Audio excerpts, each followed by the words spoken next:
করছি। এই যে বিবেক, হ্যাঁ, আজকের বক্তব্য যে বিবেক যে সব থেকে বড় আদালত। আপনি দেখুন, আপনি যদি খারাপ কর্ম করেন, কেউ না দেখুক, আপনার মন তো জানে আপনি সেই কর্মটা খারাপ করেছেন, এবং আপনি নিজেকে ধ্যান করা কেন, মানে সমস্ত কিছু বন্ধ করে, শব্দ বন্ধ করে, সবার সাথে যোগাযোগ বন্ধ করে একটা জায়গায় নিজেকে জানা যে আমি কে, আমি একা এসছি, আমি একা চলে যাব, কেউ কিন্তু আমার সাথে নেই। আজকে যে বলছে স্ত্রী, যে বলছে মা, যে বলছে বাবা, তাদের সবার কিন্তু অভিনয় কমপ্লিট হয়ে গেলে তারা স্টেজ থেকে নেমে যাবে। আজ কালকে যখন আমি ফালাকাটা স্টেশন থেকে আসি, আমি স্টেশনে বসে আছি, দূর থেকে একজন পুলিশ অফিসার এসে আমাকে বলছেন যে দাদা 17 বছর আগে আপনি আমার ছেলেকে প্রতিকার দিয়েছিলেন। আজকে মানুষ আঙুল দেখিয়ে বলতে পারে না। মানুষ জানেন তো আজকে ভরসার খুব অভাব হয়ে গেছে, যে যাকে ভরসা করে সেখান থেকে সে কিন্তু সেই তাকে লাথি মারে।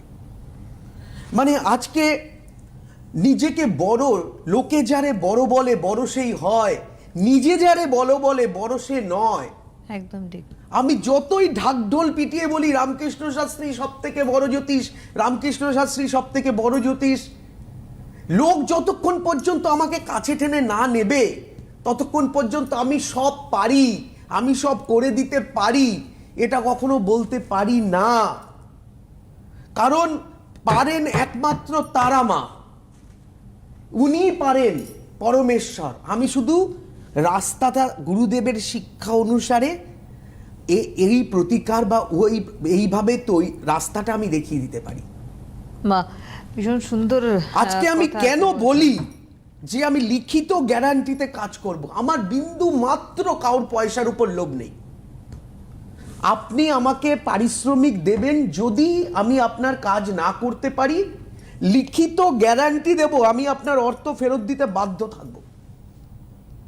রেভিনিউ স্ট্যাম্প পেপারে লিখে নেবেন আমার অরিজিনাল নাম এটা কি না, আমার বাড়ির অ্যাড্রেস, আমার বাড়িতে এসে যদি এগ্রিমেন্ট করতে চান তাই করবেন, 10টা লোক সাক্ষী রাখবেন।